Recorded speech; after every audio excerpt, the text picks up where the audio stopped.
Well, it began just a regular day. I was 7 years old, and my mom needed to walk the dogs. That day, without warning, Anne Marie Ward's childhood changed forever.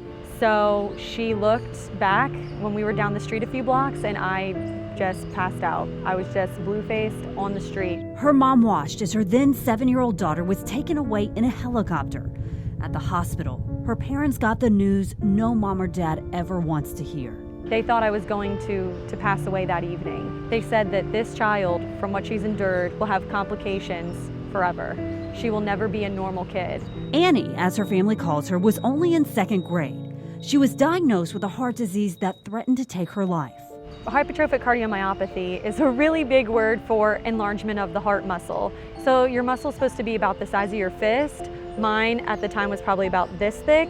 And as I grew older and older, my heart muscle thickened more and more. After 3 weeks in the hospital, she got to go home.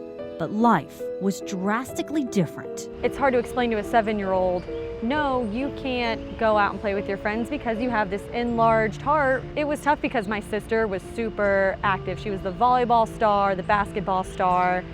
I actually tried to pursue dance one time when I was 14, and I ended up having a heart attack on stage, and it was just so upsetting knowing that my heart condition was controlling my life. Going off to college was a huge milestone, but Anne Marie's freshman year was almost her last year of life. By the time I was 18, my heart became so unhealthy that I started fainting and having heart attacks just trying to walk to class.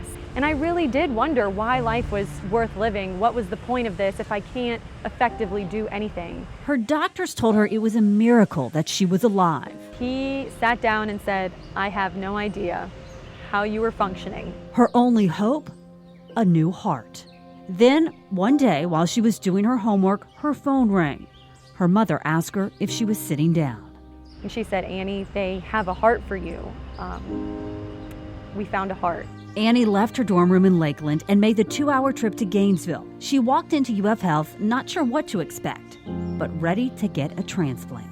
I describe it as the most peaceful moment that I have ever felt in my entire life. I just knew that I was ready for this and that my life would be changed forever. But the heart waiting for her meant another family had to say goodbye to their precious 14-year-old daughter.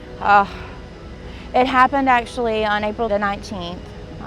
I was at work, was about to end my shift, and I got the call that it was going to change everything. Tracy Perptani's youngest daughter, Raven, had been in a terrible accident.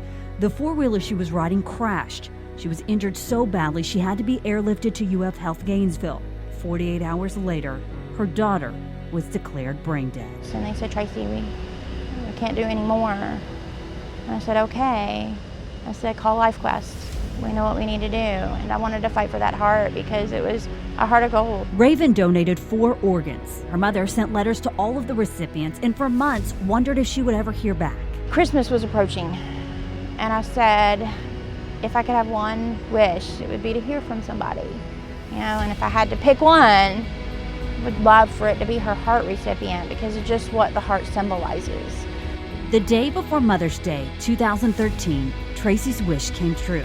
She got to meet Anne Marie, in whom part of her daughter now lives. My world changed in a matter of seconds, and theirs was something that they faced every day. And to see her flourish and to be able to tell that story is phenomenal. I think I got a second chance because I think I'm going to make a difference in this life. I think I'm gonna meet people, and I'm really going to change something or someone, whether it's a million lives or just one. I think Raven saved me so I could impact someone else immensely.